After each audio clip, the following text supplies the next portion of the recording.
move on. So I'm just playing. I can do it. It's about the phonological system. Okay, so what about, this is the word supplied. And I would, in a classroom, I would say, and everybody, what word?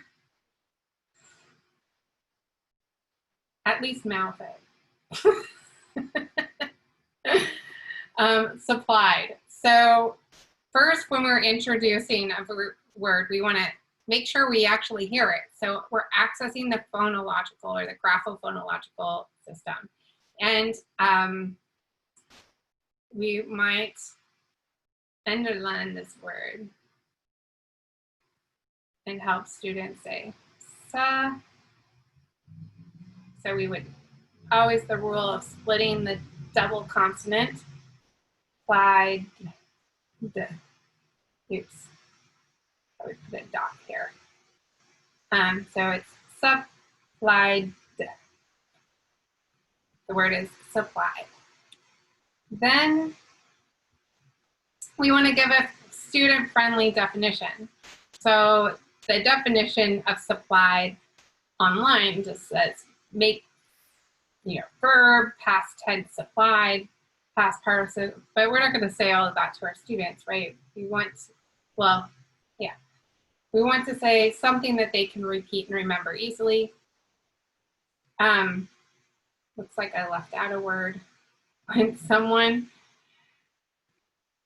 oops. When someone gives you what you needed, you were supplied. When someone gives you what you needed, you were supplied. And then I would often have them repeat. So you were supplied. If you were supplied, then someone gave you what you needed. Okay, so here are some examples in non-examples that help us think about the semantics, syntax, and the pragmatic part of the word supplied and how we use it in context. So the grocery store, or at the beginning of the pandemic, this mothers supplied their houses with toilet paper. What did they gave them what they needed. This teacher supplied the classroom with pencils. What did she do for the classroom? She supplied. The comedian supplied the audience with laughs. What did the comedian do? He supplied. The truck supplied the grocery store with apples. What did the truck do? Supplied. All right, so now we have some non-examples. The grocery store was not supplied. The shelves were empty. The students working at home were not supplied with classroom tools. The doctors were not supplied with PPE. So let's see. And we want to give lots of opportunities to practice, like both the syntax, so the how you use the word, and the pragmatic, when you use the word. So trying to think creatively about how this could be more interactive, I was thinking you could go find something in your house that you could supply your friend. What are you supplied with in your house or office, Mauricio? Mauricio's office is supplied with paper. Anyone else have anything supplied in their house?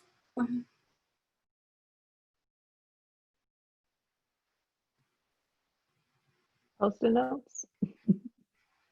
So Erica, you want to use a full sentence. Here's the sentence. Oh. I am supplied with Post-it notes. And so if we wanted them to go and talk to their peers, you've got a picture here of this guy in a grocery store. He supplied the grocery store or the supermarket. And what types of things could it be supplied with?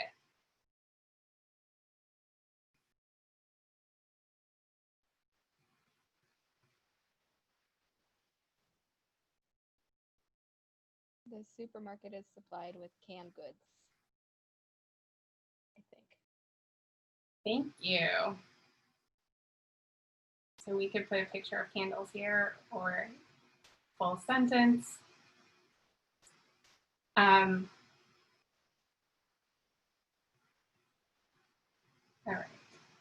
At this point, the reason I picked the word supply is because it came from, I probably should have started with this. There it is.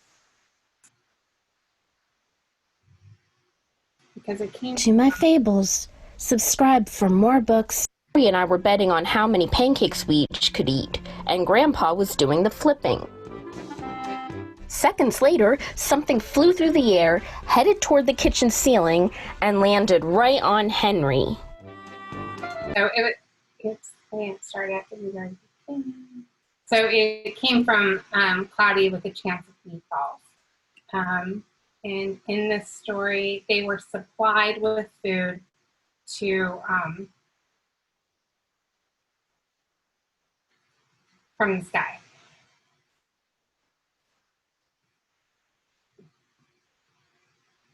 Okay.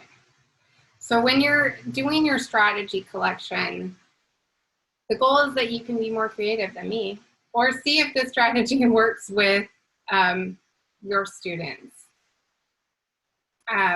So I do introduce the word, give the student-friendly direction, apply examples and non-examples. And this might be done with Kahoot, however you, so they could at least respond like, is this example of supplied or not example of supplied?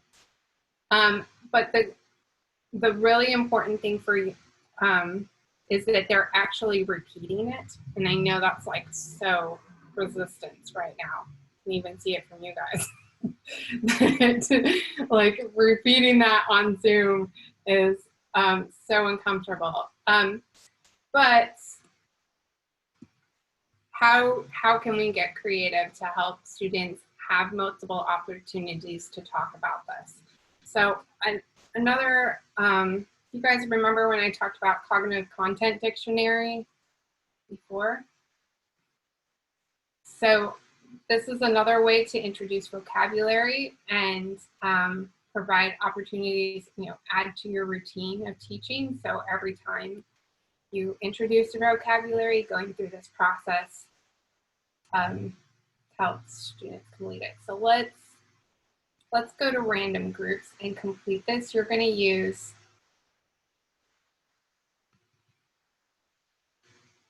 there's my link. Actually, this. Right.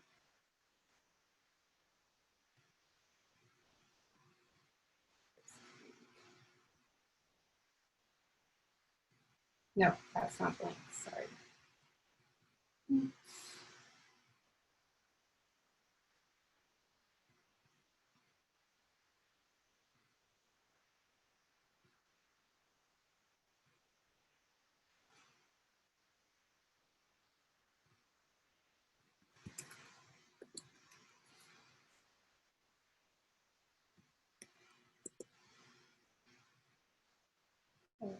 No. Shoot, I lost the article I was going to refer you to. Oh, no, it's this one. Never mind.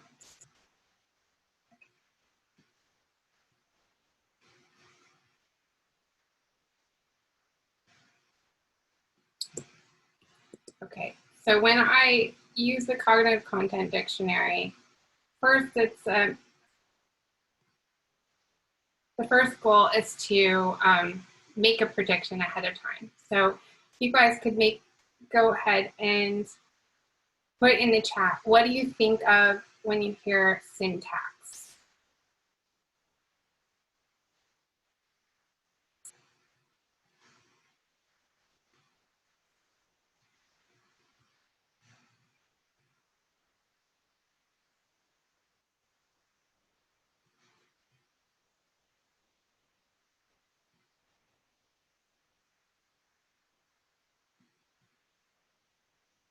Okay, some people pay attention.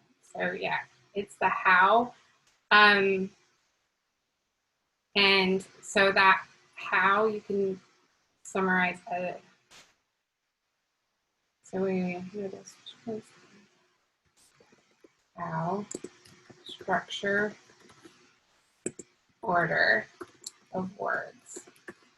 Okay, what about morphology? Oops.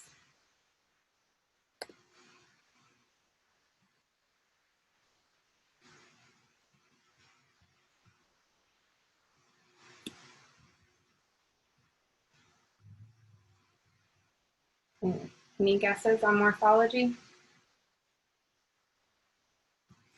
What does morph make you think of? So when I look at morph, I think of something changing, form.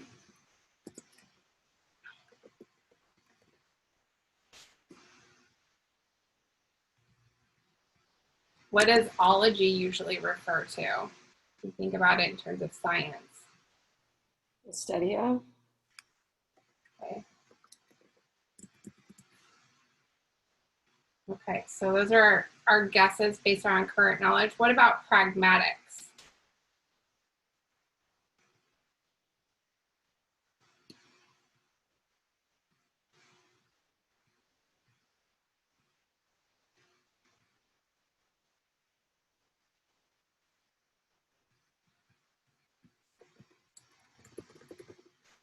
They are used. So when you thought of how they are used, Amy, what made you prompt that? In what context the words are used when you're Mm-hmm. discussing something? Oh, so something in context related. The simplest way they are used. Do you want to elaborate, Mauricio? Yeah, so like, you know, you have a word, and so, how can I explain? So that you're using it in the right form and in the easiest form instead of like, you know, like I'm doing here, struggling to find a word. So something about the context and how it is used. Okay, so when we look, when I go to the article that I just threw in the chat, that link, there is a description about 3 of these that give you a formal definition of what that is. So I'm going to send you to become little experts on each of those. We'll say that this is